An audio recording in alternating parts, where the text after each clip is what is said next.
I'm Dan White. I am the CEO of the West Nova Chamber of Commerce and the producer of this show, Chamber TV. This is a show about interesting people, interesting things, interesting places, and just an interesting show, so stay tuned. Again, my name is Dan White and you are? Amy Tudor from beautiful Brier Island. Well, Amy, it's a pleasure to meet you. Thank you, Dan. Pleasure to have you down here on our island. What a great day for it. Oh, it's beautiful. I love it. So, who are you? What do you do? My name is Amy Tudor, and I've lived on Brier Island since 2012. Okay. I'm originally from the Digby area, born in Digby. And married with children and stuff like that? Yes. Well, not right away.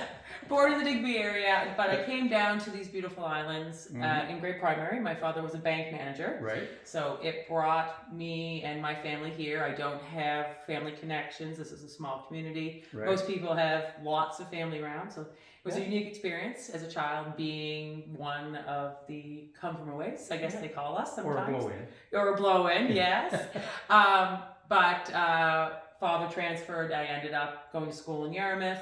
I was educated in New Brunswick at St. Thomas University, where I re-met a young man named Jess Tudor, who I knew as a child. We married, we had some kids, did about 15 years in Fredericton, and then when it was time to go to school, we came back to Brier Island. His family owns and operates the beautiful Brier Island Lodge where we are right now. Yeah. And that's what brought me back into back into the islands in 2012.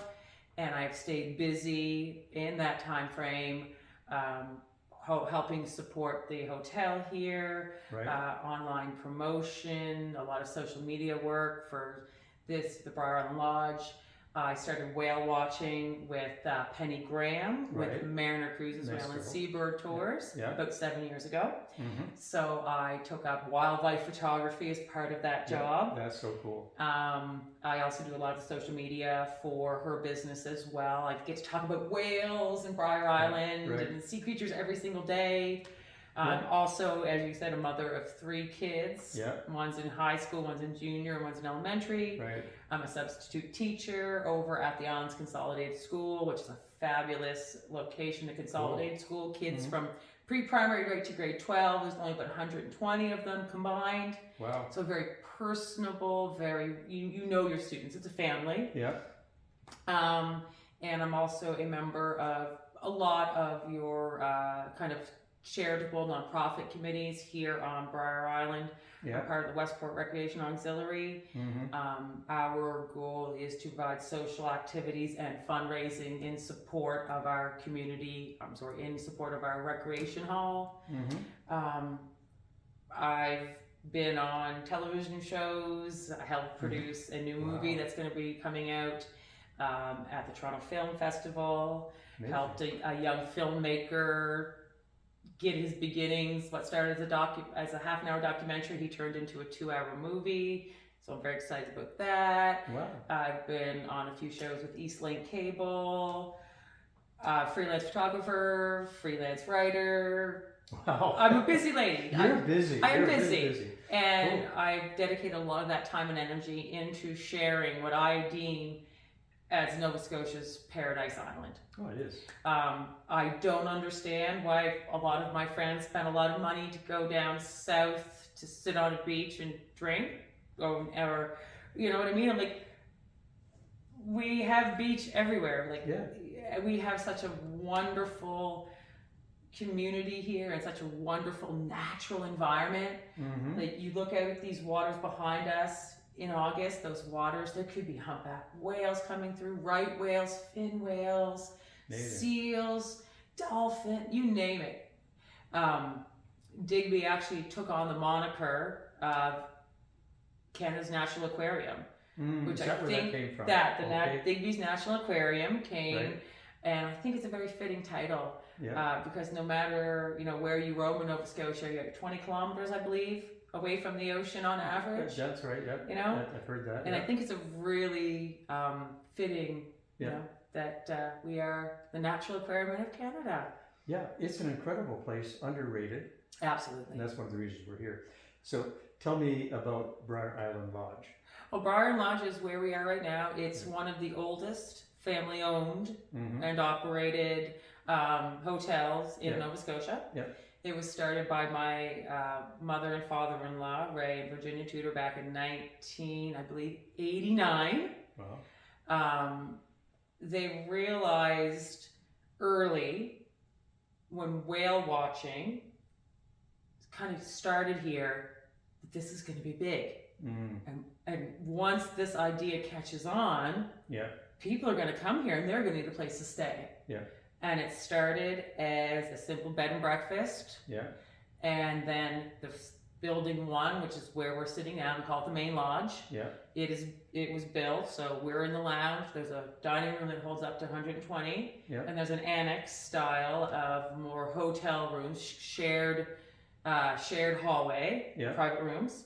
So it started off with 10, and then things were going great. And then building 2 was built, which is larger rooms, more of your motel style, no shared entrances, all private entries. And there was 14 of those built. And then again, success just continued to bless us, and a 3rd building was built. So that brought the available rooms to about 40, which is a large room count for an area here. And just recently, in the past 2 years, adapting and changing to needs, our middle building was renovated to be able to be used year-round. The lodge was designed as a seasonal building. It was not designed, was not winterized. It was not meant to be open in original design year-round. But tourism has changed and housing needs have changed. So right now there are 14 rooms that have full kitchens available that can, through adjoining door systems, can become mega apartments or mega rooms.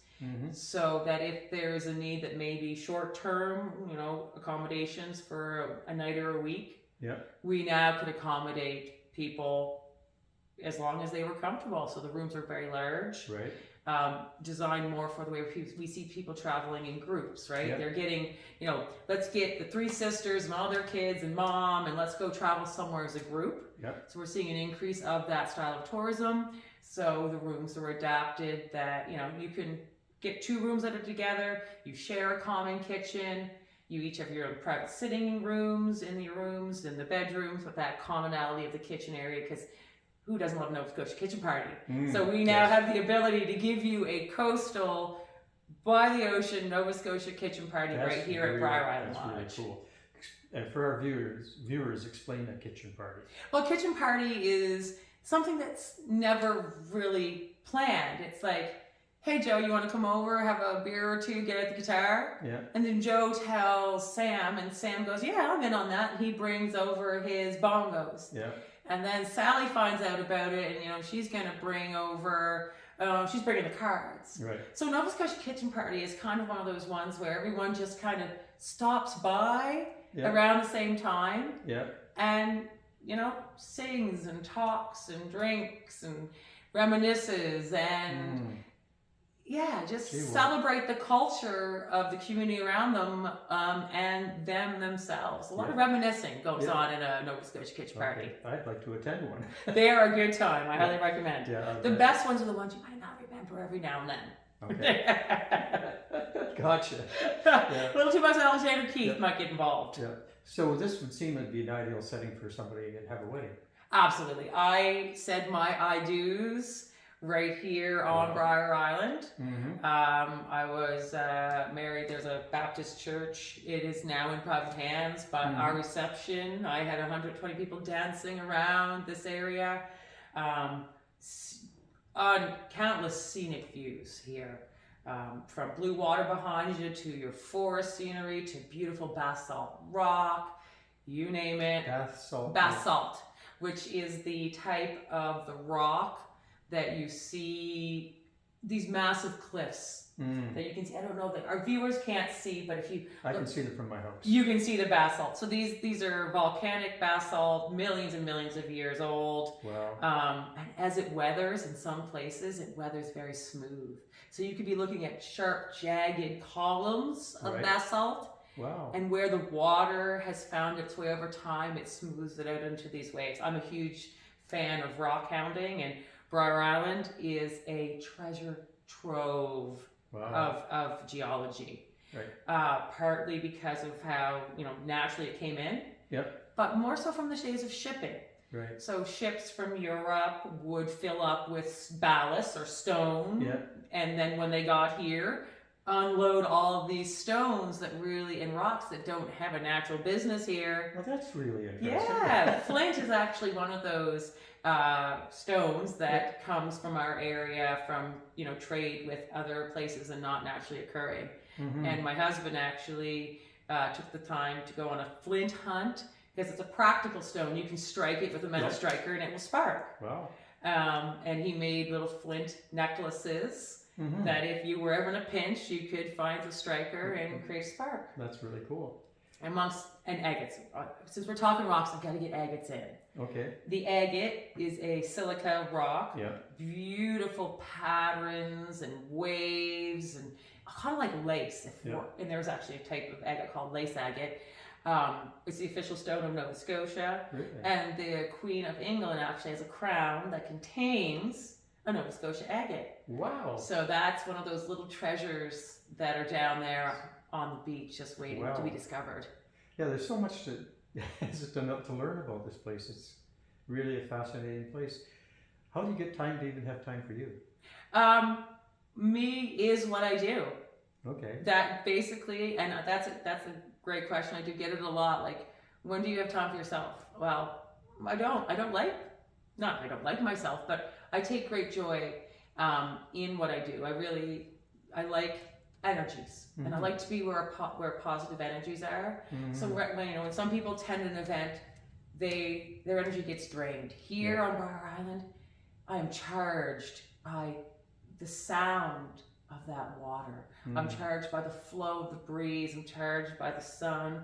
It's an amazing place to be overloaded by calmness and draw energy from it. Wow, Yeah. That's really cool. Now you also do some tours with the whale watching, is that correct? Yes, I've been blessed to be aboard the deck of the Chad and Sisters 2, which is the boat for Mariner Cruises, Whale and Seabird Tours, owned and operated by the beautiful Penny Graham. She's been my mentor and my friend for about 7 years.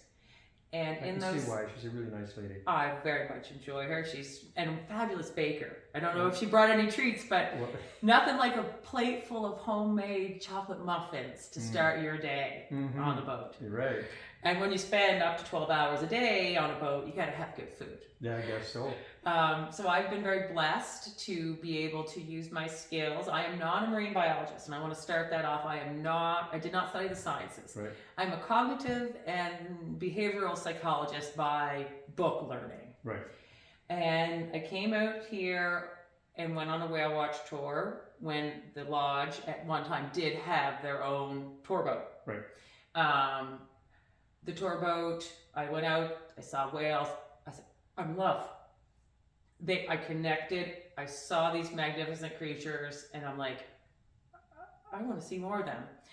So after a couple years of working in the hotel, looking out at the ocean, I had the opportunity to join Penny's crew back in 2016, and I've been out there every summer, almost every day. Wow. Since 2016. I average about 160 to 180 trips in a 3-month season. Right. At about 3 hours a trip. So lots of sea time. What we go out to see off of Brier Island are humpback whales. Right. There are other whales. We do get fin whales, which are the second largest animal on the planet. Wow. Blue whales max at about 100 feet. The fin whales at about 80. Yep. We get minkies, which are a smaller whale than a humpback, about 30 feet or so.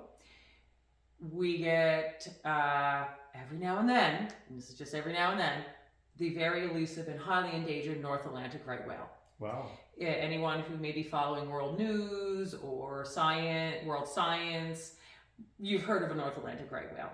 Yep. They got the name the right whale because they were the right whale to hunt. They were slow. They fed on surface. Right. They skimmed the surface, so they were Right. very visible. And they were loaded in blubber. Yeah. When they were taken down, they floated, making them easy to bring in. Right. So humans almost completely devastated the population of the North Atlantic right whale. Wow. It was the right whale to hunt. It's now at a protected status and has been for a while, but I never got to witness this. I've only been able to read about it and look at photos, but up until about 2000, this bay was full of right whales. This was where the right whales would come to like a nursery. Yeah. They would not breed the babies here, but once the babies were old enough and had enough blubber to sustain cold water, up to the bay of Fundy they would come. Wow. In search of krill and planktons, very Yeah. small creatures. Yep. Sadly, water temperature changes, current changes, pushed the food that those right whales craved into the Gulf of St. Lawrence. If you've heard anything about the Gulf of St. Lawrence, it's a highly trafficked area. Yeah. And sadly, the population of the right whales has continued to decrease. Wow. Less than, I think, 330 left as of last count. So I have been blessed to see a few right whales in these waters, even in my time. Yeah. But the draw is the humpback. Yeah. The humpback is the acrobat of the ocean. Mm-hmm. They're anywhere from about 30 up to about 50 feet. Mm-hmm. Those are the guys whose faces have big tubercles on the front, kind of looking like a big dill pickle because of all these sensory bumps called tubercles. Their scientific name basically means big-winged New Englander. Mm-hmm. The humpback whale has pectoral fins that are 1/3 their body length. Wow. So an average humpback whale will say 45 feet. That's a 15-foot fin on Yeah. each side. And it gives them agility and maneuverability like no other whale. Wow. And the humpback whales are also the ones that every now and then like to come up out of that water, breach, spin, flip their flippers, and land with crashes the size of bigger than houses. Wow. So are they entertaining the tourists, or you just go where they're playing? We will go out and we'll sit at a distance and we will wait to see what these whales do. The one thing about my job, how could you do a job every day, every year for years and years and years and not get bored? Yeah. Because every day is different. Okay. Every day is like a surprise bag. It's like those grab bags. Some days I go out, I see one whale, and all it is doing is existing and swimming, and maybe I get to see a tail. Yeah. I'm happy. Yeah. Or there's those days when we wander upon that group of 4 or 5 males who are in a show-off competition, and they're slamming the water, and they're breaching, and they're putting on shows that give you goosebumps. Wow. Or maybe it's the day I go out, and it's the day that I get to see the right whale. So every single day is different. And for me, and for whale devotees, and whale devotees are just regular citizen scientists who have a passion for this. Yeah. We get to see the same whales. Yeah. Whales are very, I don't want to say word territorial, but regional. Yeah.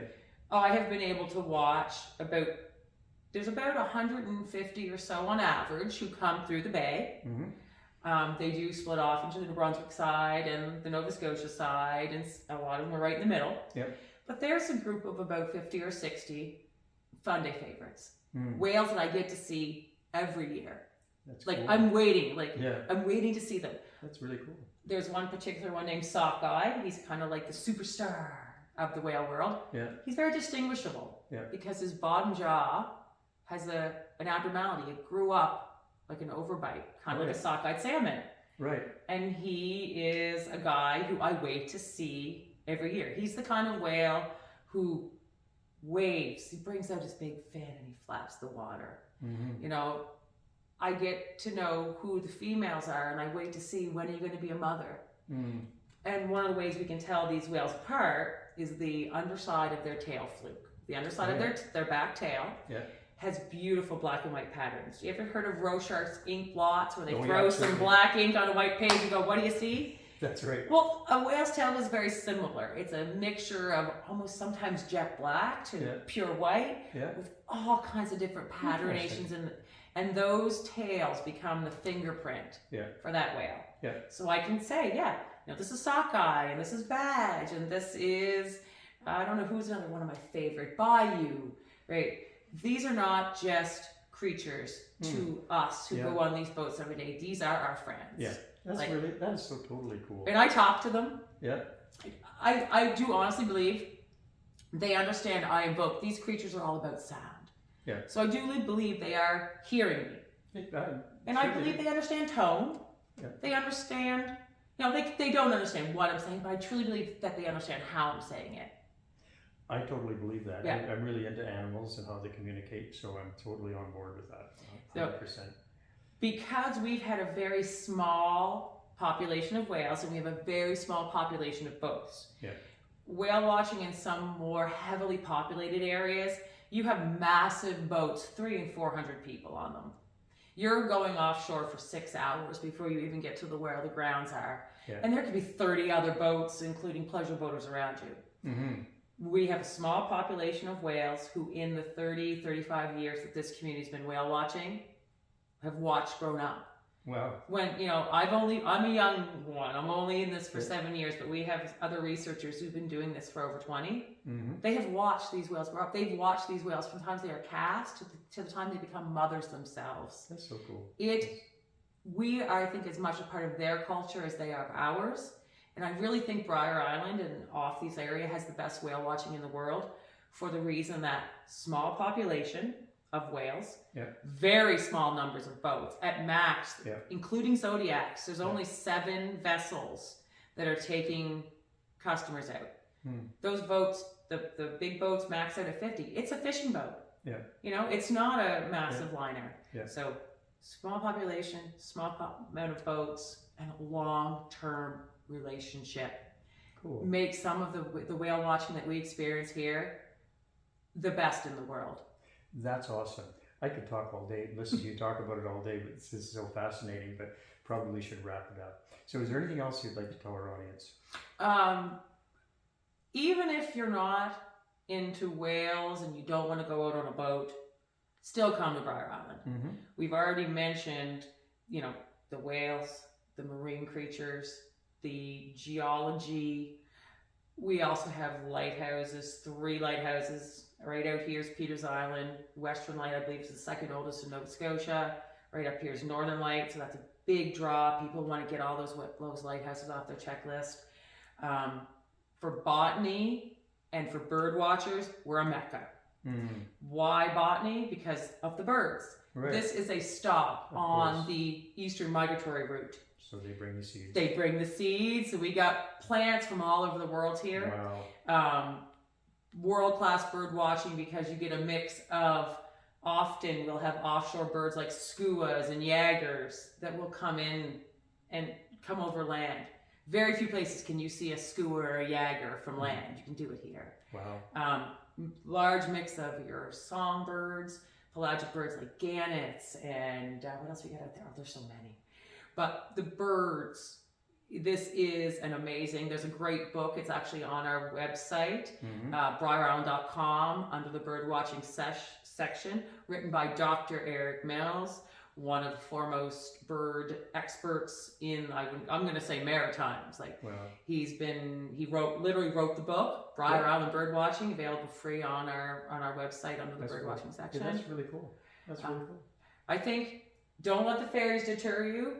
I'm going to tell you, you will love the ferries when you get on. Some people are like, I don't want to go on a ferry. Our car ferries hold up to 24. They're modern ferries. You stay in your car. Yeah, I can vote for that. It's a no-brainer. It's an easy ride. It's an easy ride, and they're free now. Thanks that during COVID, one of the things they did change was they removed the fees. Yeah. So it's absolutely free to come down and enjoy Nova Scotia's island paradise. Absolutely wonderful. Well, I really appreciate you taking the time to tell me all this. Great stuff. And folks, next time you take a vacation, if you're going to take a vacation, go to Brier Island and to Brier Highland Lodge. And by the way, I hear the food is really good here. Yes, we have Catherine. I'll throw a quick one in there. Catherine Chisholm, been feeding our community for years through pop-up venues, has taken over the restaurant and been providing amazing island and a beyond cuisine. The dining room should be open late spring. It's fantastic. So check the website and come on over. So nice to be with you. Thank you so much for having me on, Dan. I appreciate it. My pleasure. Thank you. You're welcome.